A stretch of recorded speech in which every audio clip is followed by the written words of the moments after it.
What's up, Devils? J-dawg back to answer some more goddamn questions. And he spruced up the environment for you. Sick of looking at the same old goddamn shit, so same old fucking office, but just different goddamn angle. I've done a couple different ones over the past in the very, very early videos, but I don't think I've ever done this one. So let's answer some goddamn questions here. See how fucking goes over and sounds. Pulling up the goddamn next video online. But before we do that, I printed one off from Raphael Leon. He sent a question to the Service House Headbangers email, which I am the one that does the goddamn emails. He had a question about his order. He wanted to change something or add something on. I forget what it was. And I did. He's like, by the way, what you can do? I got a question for your channel. That's what we're here for, brah. He's got a decent amount of orders under his bullet belt too. So figure why the fuck not? You know what I mean? And yeah, questions is what I like. He said his YouTube username is Rancid Amputation 666, which I definitely do. I definitely have seen before, and I might have even read questions off there before. Anyways, he says, I have a question for your next video, if you don't mind, man. I said, that's what we're here for, brah. What album had the most impact on your life? Doesn't have to be sentimental value. It can be because of how brutal it was, how fast it was, how slow and heavy it is, just anything that made you go, holy fuck, this is amazing. I've kind of answered this question before, but what I called life-changing records. And when I say that, I kind of actually meant that in a serious way. Now, it kind of sounds fucking silly. Depends on what you want to consider life-changing and whatnot. But for me, for sure, Cannibal Corpse, Vile. First death metal album I heard, right? And it was just literally like, holy, what the fuck is this? But in a good way. I remember, Chase coming to the room, man, you can't even understand what the guy's saying, which we couldn't. Because up to that point, like I said, we knew the Sacred Reich tapes that my brother left behind, Ignorance and Surf Nicaragua, knew Metallica, Iron Maiden, Slayer. I'd be curious what Eric and Chase's memory is on shit, too, that we knew at this point, too, because we definitely all heard the Cannibal Corpse at the same time. I think it was Eric that picked it up. It was the Vile CD with the censored cover, just the face.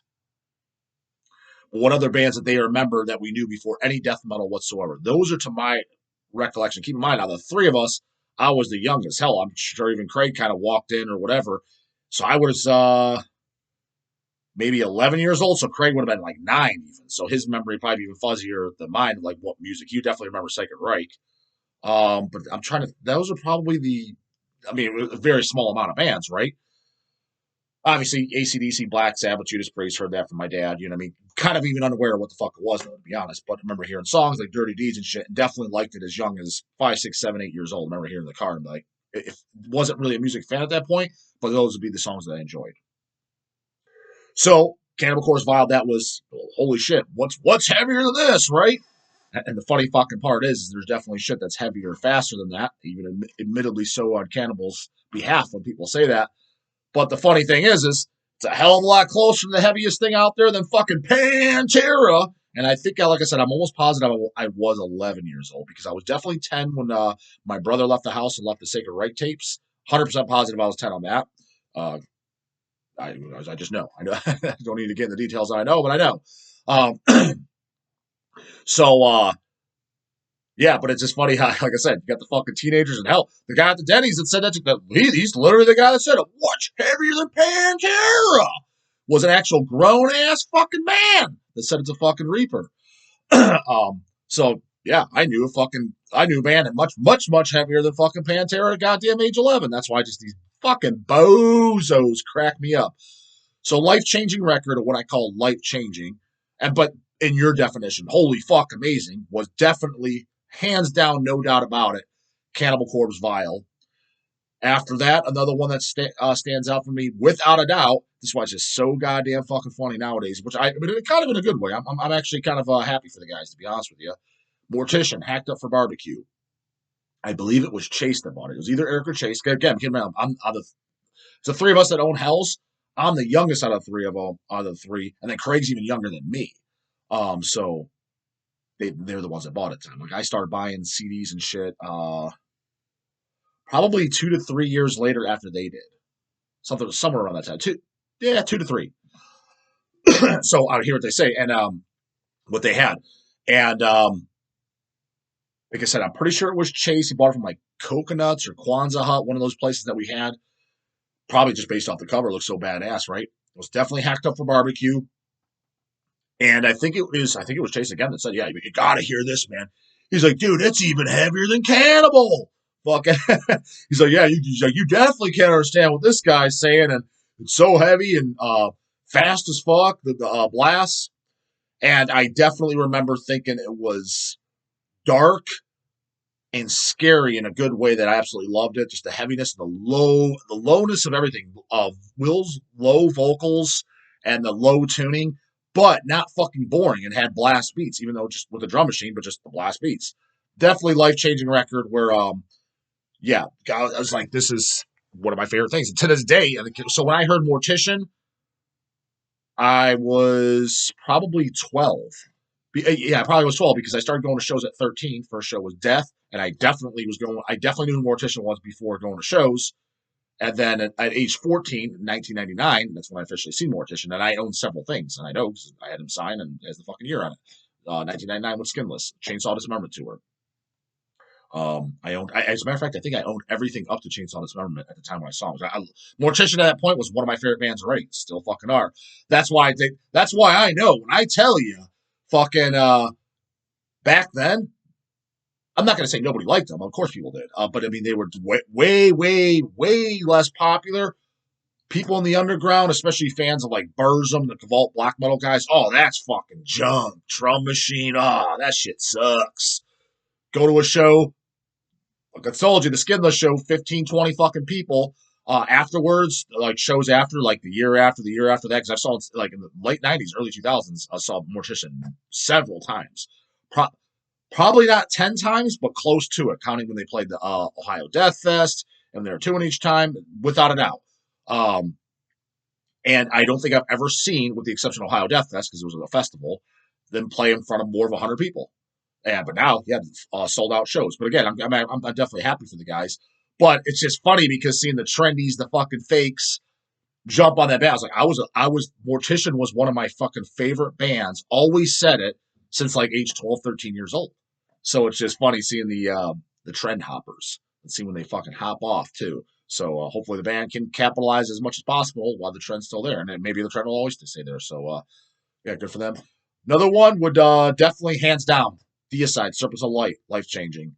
Um, Absolutely loved it. Just holy shit, this is fucking record. Like just punched you in the face, and every song there was all killer, no filler, no filler songs on that album.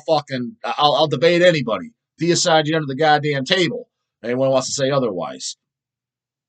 And not only did I love the music so much, the lyrics definitely resonated with me to the point where it's kind of what I felt about Christianity growing up and stuff like that. I remember even asking my mom questions, stuff like that, like, "Oh, why this?" Why? Always questions like this doesn't even make sense. Like, what do you burn in hell for all eternity? You don't believe in them? This seems sadistic.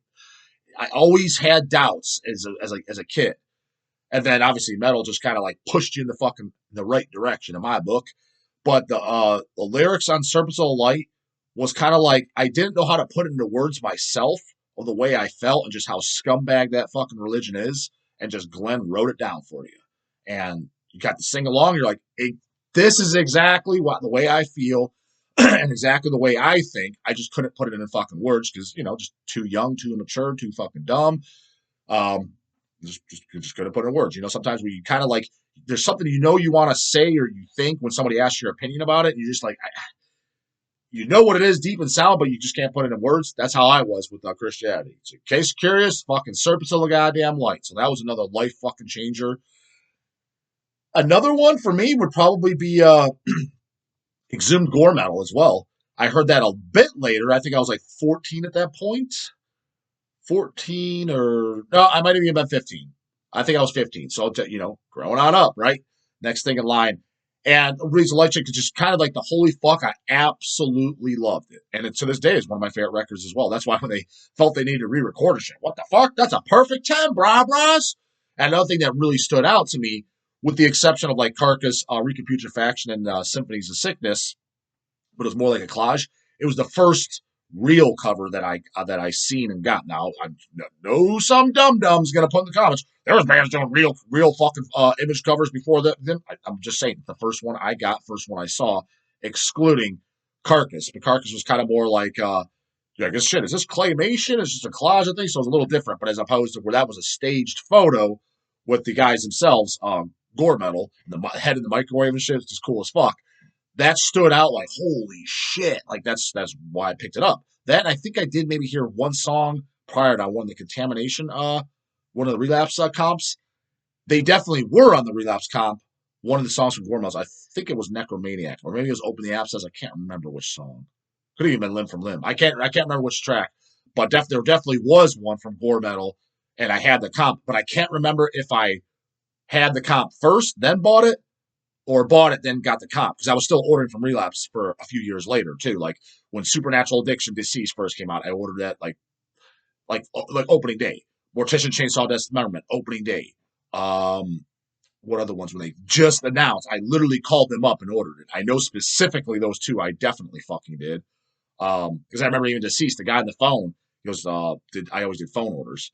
The guy's like, oh, dude, yeah, good pick. It's like the best fucking Deceased album yet. I'm like, oh, yeah, fuck yeah, awesome. And I'm like, that was 99. It was either 99 or 2000. That's the tour I saw them on, too. It's signed by all the guys, and I think King wrote King 2000. So I don't know if the album came out in 2002 or if it was the year before. So I was either 14 or 15 when I called up and bought that opening day. But Exhumed Gore Metal wasn't opening day, but I definitely I want to say I didn't hear a track yet. I bought it specifically because of the cover, but it was on the Resound magazines and it was advertised. I think it was on the back of the magazine, like the back page. And it was just the advertisement was just the full cover. I'm like, fuck, that's gotta be good. No way, that's not good. Um, and I just, me also at that point, I was already a huge Carcass fan.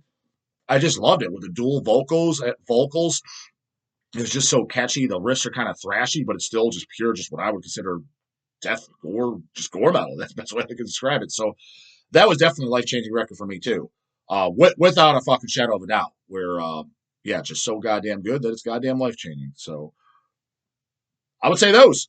Um, it's funny because if you do the math, you look at it around it. It's my generation when I was growing up, a little young, because most people are going to say their life changing. Yes, older guys are going to be like Possessed, Death Scream, Bloody Gore, could be Creator, could be Sodom. The really older guys, if they were there like in 81, 82, it's, Venom, Welcome to Hell, Black Metal, etc.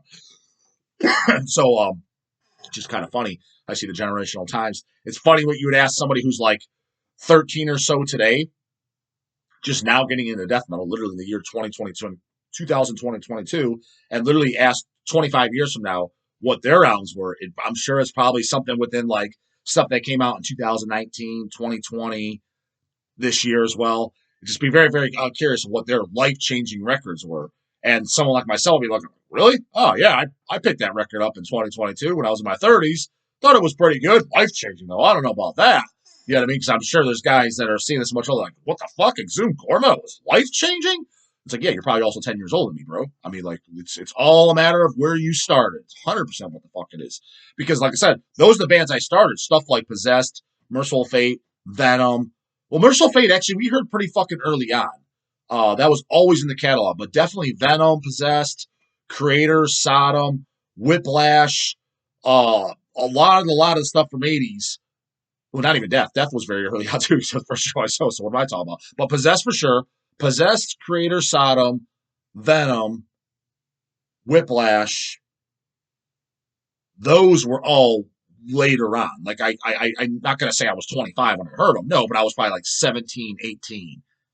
Yeah, actually, I think that is what it was. It was 17, 18 when I was going back and hearing those and picking those up. And a lot of them, they were out of fucking print. Who's another like huge classic that I was late to the game. It wasn't like the first band. Looking at Blood Feast was kind of I was probably about 18 when I heard Blood Feast. Merciful Fate and King Diamond were very early on. Overkill was very early on as far as oldies and classics. Who's another fucking oldie classic that I'm a huge fan of and life changing band for people that I went back to. Repulsion was very early on too because Relapse did their pressing for them. So they were like a very Yeah, that was kind of life changing too. I for whatever reason well, I know the reason, but the Repulsion Horrified, I loved that shit fucking right out the gate. Right out the gate. Massacre was a band I definitely heard later on, like stuff like From Beyond the demos. I think I was probably heard that from Don. It might have been the demos first. Yeah, I did hear the demos first before From Beyond, which I liked the demos definitely way more than the album. Probably was like 18 for that. So yeah, kind of went a little bit back. You know what I'm saying? So anywho, we'll only get a couple questions because you know, barely fucking had time left. But the video we're going over is you have to hit it like a hot piece of ass in your bed. You don't skip it if you love it. Yeah, that's talking about the gym. People that like the biggest fucking excuse I fucking ever hear for people not going to the goddamn gym is literally like, I don't have time. That is the number one excuse. And the reason they fucking say that is because it justifies to them of why they can't do it. Like, oh, yeah, no, I have a legitimate excuse. I'm just too busy. Can't do it. No, you're the fuck not. You got to hit it like a hot piece of ass. Because, like I'm telling you right now, you walked home, you have the fucking hottest, whoever you consider the fucking hottest chick or dude in whatever case you're in, just on your fucking bed, ready for you to fuck. You're not going to be like, I'm too tired. I'm tuckered out. I'm not in the mood. I don't have time. Bullshit. If you love it, you're going to fucking go. So find something you enjoy doing that's physical, and you do that. But tired of so sick of him freaking hearing excuses. People talking like they're busier than the president of the United States. Get fucked. No, you ain't. You want the paycheck, you just don't want to do the work. Go to concert on this one. J-Dawg, which bands do you think actually are serious about the death metal spirit and actually listen to nothing else but extremely heavy music? Running out of questions? Question mark. I'm not the one that does that questions, so I don't know. Are you guys running out of questions? Seems like it's fucking never ending. Which band do I believe actually holds the death metal spirit and actually listen to heavy bands? The thing is, I would say probably a lot of them that are newer bands. So say it's the Tomb Molds, and I'm not saying these bands specifically. I know the guys at Tomb Mold, they don't run, don't throw them in their J-dawg. I'm just saying bands of that caliber. I would assume it's probably them because they're younger. Fluids is probably another one. Whoever the newer bands are that are like actual real death metal, whether you like them or not, I would say it's most likely them. However, how the fuck ever, how long is that going to hang out until they're burned out like all the fucking rest? Because a lot of fucking bands, I'm not going to throw any names out there.